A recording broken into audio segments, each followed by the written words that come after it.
오늘 함께 나눌 말씀은 로마서 6장 1절에서 4절까지 말씀입니다. 로마서 6장 1절에서 4절을 제가 읽습니다. 그런지 우리가 무슨 말을 하리요? 은혜를 더하게 하려고 죄에 거하겠느냐? 그럴 수 없느니라. 죄에 대하여 죽은 우리가 어찌 그 가운데 더 살리요? 무릇 그리스도 예수와 합하여 세례를 받은 우리는 그의 죽으심과 합하여 세례를 받은 줄을 알지 못하느냐?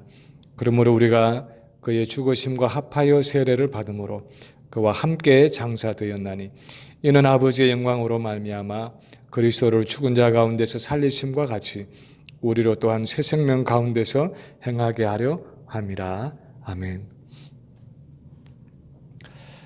우리가 그리스도인으로서 어떻게 죄를 짓지 않고 살아가느냐 하는 것은 결코 말처럼 그렇게 쉬운 일이 아닙니다.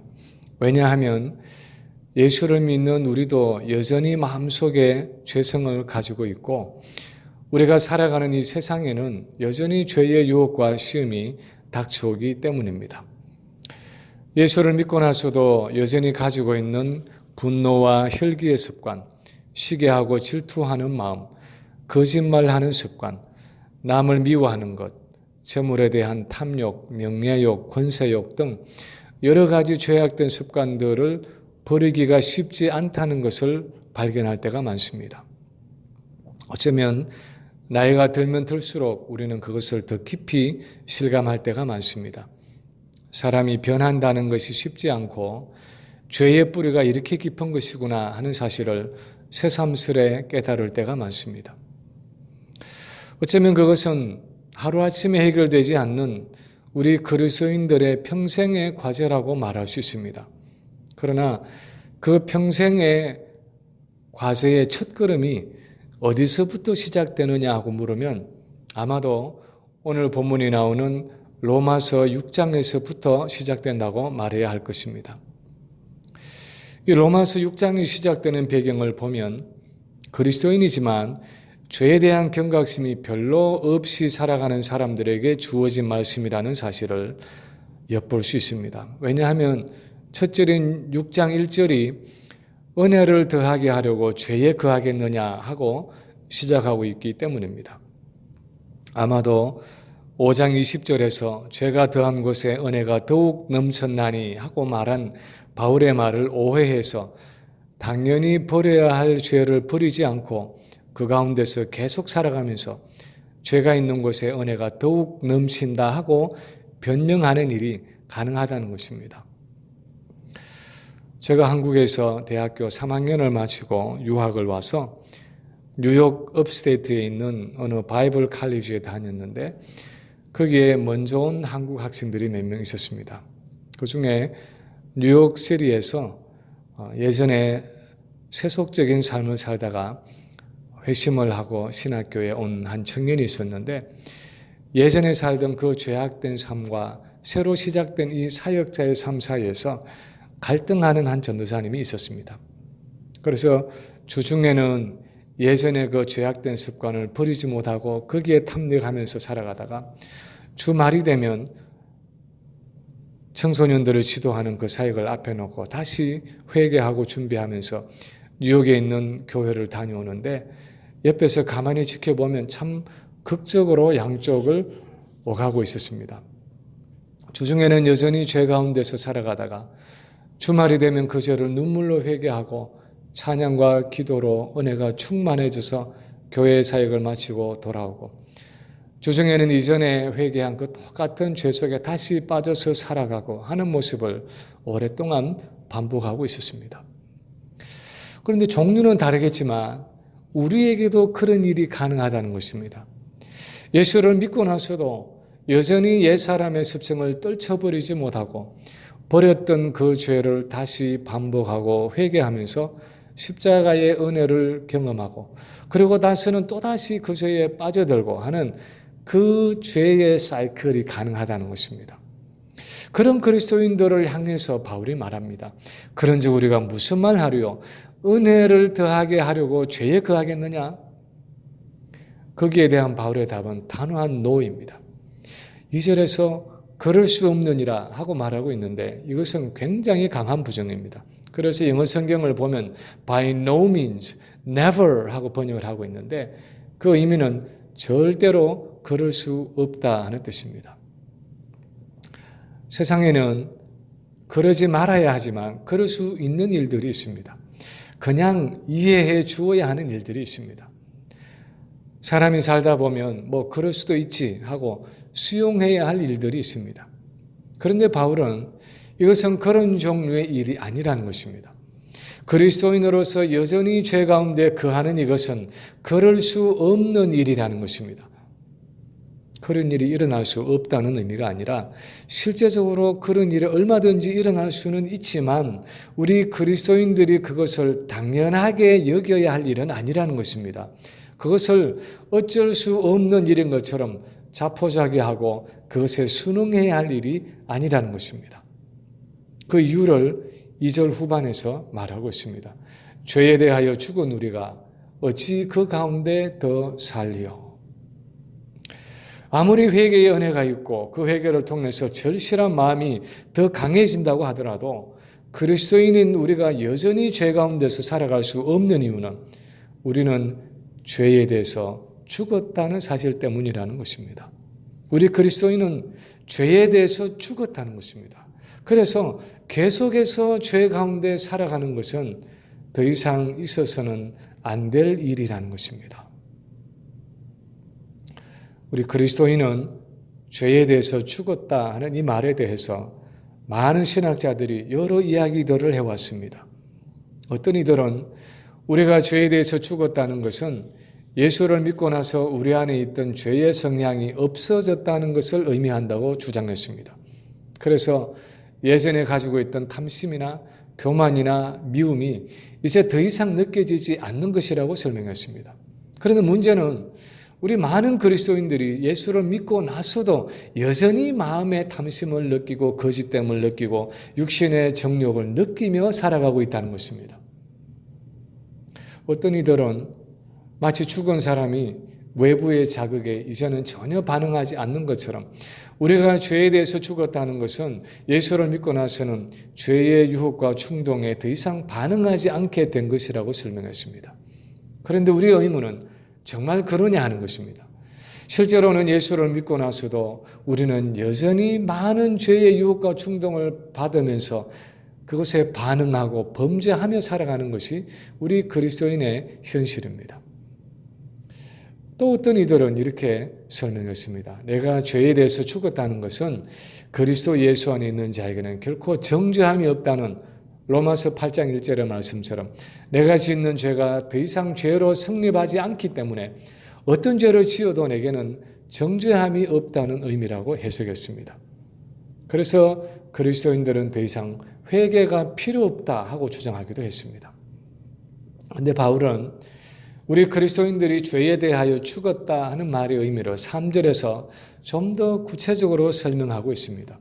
무릇 그리스도 예수와 합하여 세례를 받은 우리는 그의 죽으심과 합하여 세례 받은 줄을 알지 못하느냐. 우리가 예수를 믿고 세례를 받았다는 것은 예수와 합하여 세례를 받은 것인데 하면서 세례는 그리스도와의 연합, 즉 예수 그리스도와 영적으로 하나가 된 것을 상징하는 의식이라고 설명하고 있습니다. 사실 이것은 세례의 굉장히 중요한 의미입니다. 세례의 한 의미는 예수 그리스도와의 연합입니다. 그분이 십자가에 죽으실 때 우리가 함께 죽었고 그분이 무덤에서 부활하실 때 우리도 함께 부활했다는 의미입니다. 그래서 침례교에서 세례를 베풀 때 그 사람을 물속에 뉘어서 완전히 잠그게 하고 다시 물속에서 일으키는데 그것은 그 사람이 영적으로 완전히 죽었다가 다시 살아난 것을 세례의식을 통해서 확증하는 것입니다. 그런데 바울은 이 사실을 본문 3절에서 더 구체적으로 설명하기를 무릇 그리스도 예수와 합하여 세례를 받은 우리는 그의 죽으심과 합하여 세례를 받은 줄을 알지 못하느냐 하고 말하고 있고 4절에서는 우리가 그의 죽으심과 합하여 세례를 받음으로 그와 함께 장사되었나니 하고 말하는데 두 번씩이나 우리 그리스도인은 그의 죽으심과 합하여 세례를 받았다고 반복하고 있습니다. 그래서 오늘 본문에서 바울이 죄에 대한 죽음을 설명하는 방식은 죄에 대한 우리의 죽음은 죄에 대한 그리스도의 죽음과 동시에 또는 그 결과로 이루어졌다는 것입니다. 그렇다면 죄에 대한 그리스도의 죽음은 과연 어떤 것이었습니까?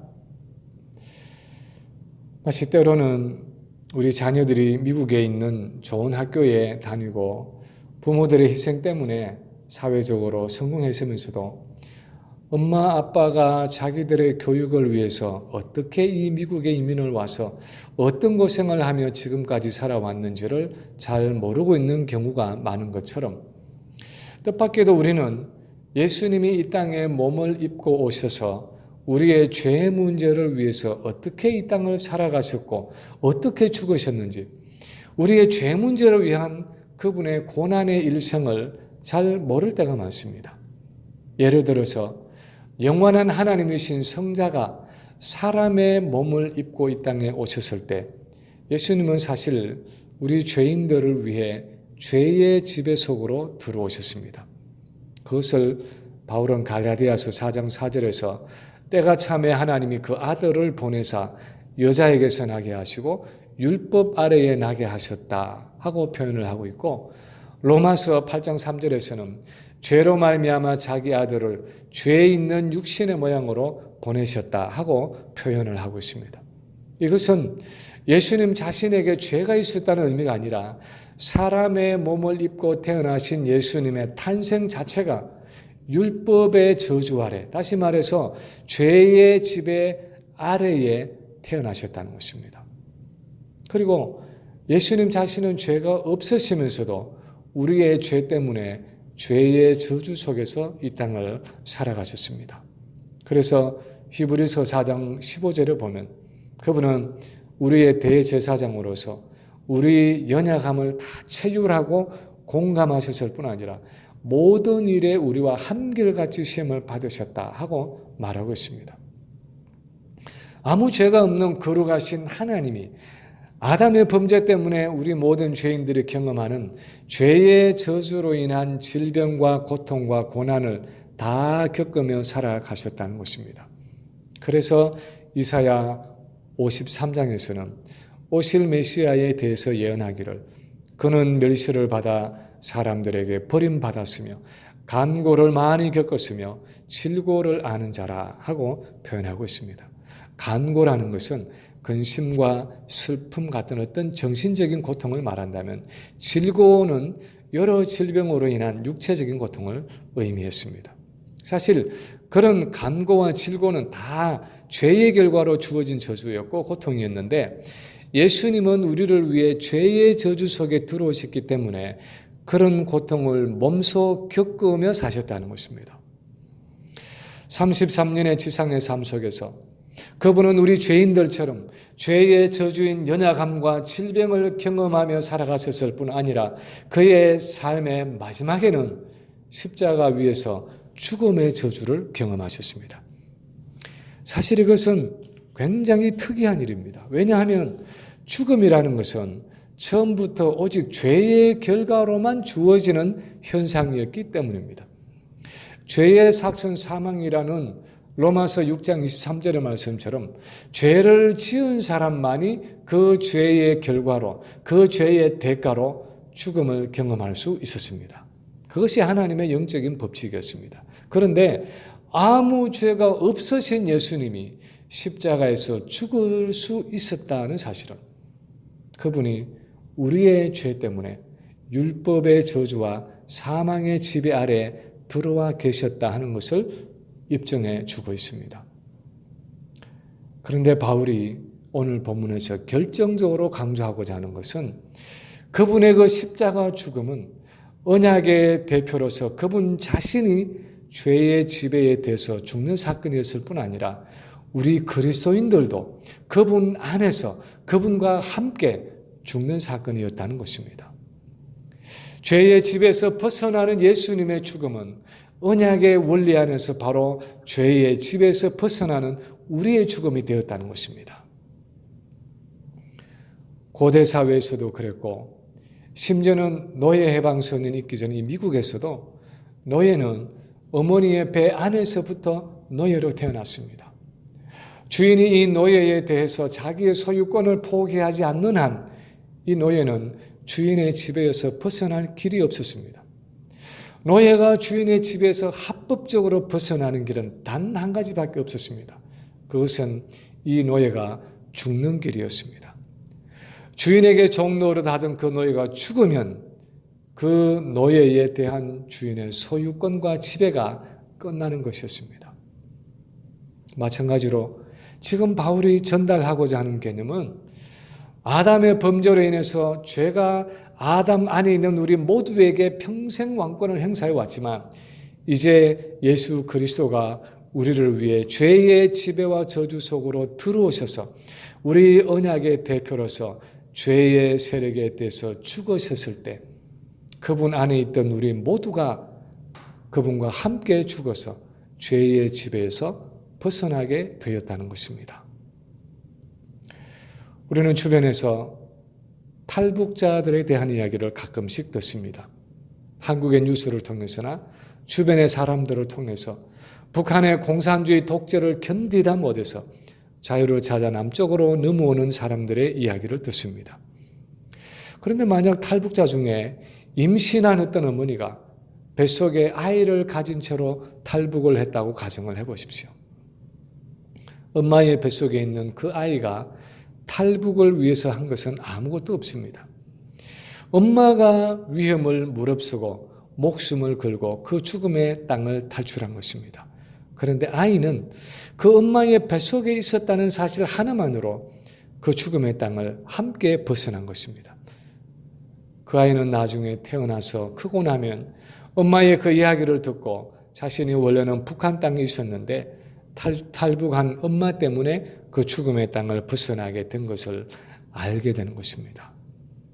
지금 바울은 로마서 6장에서 이것과 비슷한 이야기를 하고 있는 것입니다. 죄에 대해서 우리 자신은 한 것이 아무것도 없지만 우리 언약의 대표가 되시는 예수님이 십자가에 죽으심으로 죄와 사망의 권세에서 벗어나셨고 우리는 그분 안에서 그분과 함께 그 죄와 사망의 지배에서 벗어나게 되었다는 것입니다. 그리고 이것은 비록 눈에 보이지 않고 몸에 느껴지지 않는 영적인 사건이지만 엄연히 역사 속에서 객관적으로 일어난 사건이고 내 삶 속에서 실제로 일어난 영적 사건이라는 것입니다. 그래서 우리는 세례를 통해서 그 영적인 현실을 인정하고 확정한다는 것입니다. 성경을 보면 죄라는 세력은 우리 인간을 위협하는 거대한 초자연적인 세력으로 묘사되어 있습니다. 베드로전서 5장 8, 9절을 보면 근신하라 깨어라 너희 대적 마귀가 우는 사자같이 두루 다니며 삼킬 자를 두루 찾나니 너희는 믿음을 굳게 하여 그를 대적하라 하고 말하고 있습니다. 에베소서 6장 12절 이하에 보면 우리의 씨름은 혈과 육에 속한 것이 아니요 통치자들과 권세들과 어둠의 세상 주관자들과 하늘에 있는 악의 영들을 상대함이라 하고 기록했습니다. 이 세상에 있는 죄와 사단의 세력이라는 것은 우리 인간 자신에게는 엄청난 능력을 가지고 있고 우리 힘으로는 상대할 수 없는 대적입니다. 그런데도 성경이 가르치고 있는 것은 우리는 예수 그리스도 안에서 그 죄의 지배와 다스림에서 벗어났다는 것입니다. 더 이상 죄가 우리에게 왕권을 행사할 수 없다는 것입니다. 그래서 야고보서 4장 7절에 보면 마귀를 대적하라 그리하면 너희를 피하리라 하고 말씀하고 있습니다. 요한일서 4장 4절에서는 자녀들아 너희는 하나님께 속하였고 또 그들을 이기었나니 이는 너희 안에 계시니가 세상에 있는 자들보다 크심이라 하고 말하고 있고 5장 18절에서는 하나님께로부터 나신 자가 그를 지키시며 악한 자가 그를 만지지도 못하느니라 하고 말하고 있습니다. 우리가 옛 언약의 대표인 아담 안에 있었을 때에는 죄의 세력을 이길 수가 없었습니다. 죄의 집에서 벗어날 수가 없었습니다. 죄에 끌려가는 삶을 멈출 수가 없었습니다. 왜냐하면 우리가 죄의 왕권 아래에 있었기 때문이었습니다. 죄의 종이었기 때문입니다. 보이지 않는 죄의 사슬이 우리 목에 걸려 있었기 때문입니다. 그러나 오늘 본문은 새 언약의 대표인 그리스도 안에 있는 우리는 이제 죄에 대해서 죽었다고 말씀하고 있습니다. 죄의 지배와 통치에서 벗어났다고 말씀하고 있습니다. 우리 목에 걸려있던 죄의 무거운 사슬이 벗겨졌다고 말하고 있습니다. 왜냐하면 주님 자신이 우리를 안고 십자가에서 함께 죽으심으로 그 죄의 세력에서 영원히 벗어나셨기 때문입니다. 그래서 그 예수님의 죄에 대한 죽음 때문에 이제 우리는 죄에서 자유한 삶을 살아갈 수 있게 되었다는 것입니다. 그것이 아무리 흉악하고 두려운 죄라고 해도 그 죄가 그리스도 안에 있는 나를 지배할 수 없다는 것입니다. 그 영적인 현실이 눈에 보이지 않을 수도 있고 몸에 느껴지지 않을 수도 있고 손에 만져지지 않을 수도 있습니다. 그러나 이제 우리는 분명히 그리스도 안에서 그리스도와 함께 죄에 대해서 죽었고 그 지배에서 벗어났다는 것입니다.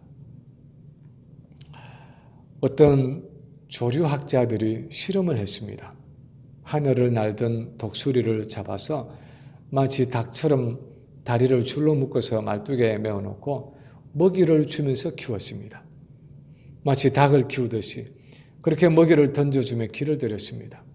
그리고 5년 후에 다리를 묶었던 그 줄을 풀어주었다고 합니다. 그런데 뜻밖에도 이 독수리는 5년이라는 긴 세월을 한 번도 날지 않고 다리를 묶여서 살았기 때문에 이제는 줄이 풀어졌는데도 하늘로 날아가지 않고 그냥 닭처럼 땅을 기어다니면서 모이를 쪼아 먹더라는 것입니다. 5년이라는 긴 세월이 독수리의 의지를 묶어버린 것입니다. 얼마든지 하늘을 날아오를 수 있는데도 여전히 내가 묶여있는 듯이 타성에 젖어서 닭처럼 땅의 모이를 쪼아 먹으며 살더라는 것입니다. 우리의 삶 속에도 이 독수리와 같이 죄의 타성에 젖어서 이미 죄의 집에서 벗어났는데도 불구하고 아직도 죄의 종로로 타고 있는 삶의 영역이 있을 수 있습니다. 얼마든지 떨쳐버릴 수 있는 그 연약함과 죄악됨과 내 옛사람의 습성을 나는 어쩔 수 없어. 나는 평생 그렇게 살아와서 이게 바로 어쩔 수 없는 나 자신이야 하면서 아담 안에 있던 그 죄의 습성을 버리지 못하고 여전히 안고 살아갈 수 있다는 것입니다. 저는 예전에 어느 선교사님이 쓴 책에서 그 사모님의 우울증에 대한 글을 읽으면서 많이 공감한 적이 있었습니다. 그 사모님이 미국에서 유학 생활을 하다가 선교지에 처음에 들어가서 우울증이 찾아왔습니다. 그런데 거기에서 벗어나지를 못하는 것입니다. 이 선교사님의 표현을 빌리면 자기 내면의 상처를 핥으면서 스스로 자기 연민 속에 빠져 있는 것입니다. 나는 이런 상황에서 벗어날 수 없다고 내 자신에게 말하는 그 내면의 음성에 귀를 기울이고 동조하면서 나는 이 문제를 해결할 수 없다는 절망과 좌절의 늪에 점점 더 깊이 빠져 들어가는 것이 바로 우울증이라는 것입니다. 저도 한 15년, 20년 전에 아내는 몸이 아프고 아이들은 아직도 어릴 때 공부도 계속할 수 없고 사역도 할 수 없는 그 막막한 때에 그냥 하루하루 생활 자체를 넘기기 위해서 허덕일 그때에 아내와 함께 그런 우울증에 빠져 있을 때가 있었습니다. 그때 느껴지는 가장 분명한 느낌은 나는 여기에서 빠져나갈 수 없다 하는 절망감이었습니다. 그런데 죄의 세력이 우리에게 그런 절망감을 가지게 할 때가 많습니다. 나는 이 죄를 해결하지 못한다는 것입니다. 나는 이 죄를 떨쳐버릴 수 없다는 것입니다. 이 죄의 습성에서 빠져나갈 수 없다는 것입니다. 그냥 여기에 안주하면서 평생 그렇게 살아갈 수밖에 없다는 것입니다. 그러나 오늘 본문에서 하나님은 말씀하십니다. 무릇 그리스도 예수와 합하여 세례를 받은 우리는 그의 죽으심과 합하여 세례를 받은 줄을 알지 못하느냐. 우리가 예수 그리스도 이름으로 세례를 받았다는 것은 내가 바로 그분과 연합되어서 그분과 함께 죽었다는 것을 의미하는 것입니다. 그분과 하나가 되어서 그분이 십자가에서 죄에 대하여 죽으실 때 나도 그분과 함께 죄에 대해서 죽었다는 것입니다. 그래서 이제는 예수 그리스도 안에서 죄의 지배에서 벗어났다는 것입니다. 그 사실을 알아야 한다는 것입니다. 그래야 우리를 끊임없이 속이고 우리를 기만하는 그 죄의 세력을 떨치고 일어날 수 있다는 것입니다. 이제 말씀을 마칩니다. 고린도전서 1장 30절에 보면 이런 말씀이 있습니다. 너희는 하나님으로부터 나서 그리스도 예수 안에 있고 예수는 하나님으로부터 나와서 우리에게 지혜와 의로움과 거룩함과 구속함이 되셨으니 우리가 그리스도 예수 안에 있고 그래서 예수님이 우리에게 의로움과 거룩함과 구속함이 되셨다는 것입니다. 이 구속함, redemption이라는 단어는 죄의 지배와 세력에서 노임을 얻는 것을 의미합니다. 누구든지 그리스도 안에 있는 자는 이 구속함, 이 죄로부터의 자유함을 마음껏 누릴 수 있게 되었다는 것입니다. 더 이상 죄의 왕권과 지배에 굴복하며 살 필요가 없다는 것입니다. 오히려 죄에 대한 승리를 누리며 살아갈 수 있다는 것입니다. 이 사실을 믿음으로 받아들이고 계속해서 우리를 지배하려고 우리를 속이고 기만하는 죄의 세력에 대해서 결코 왕권을 내어주지 않는 승리하는 우리 모든 성도들이 되시기를 주님의 이름으로 간절히 축원합니다.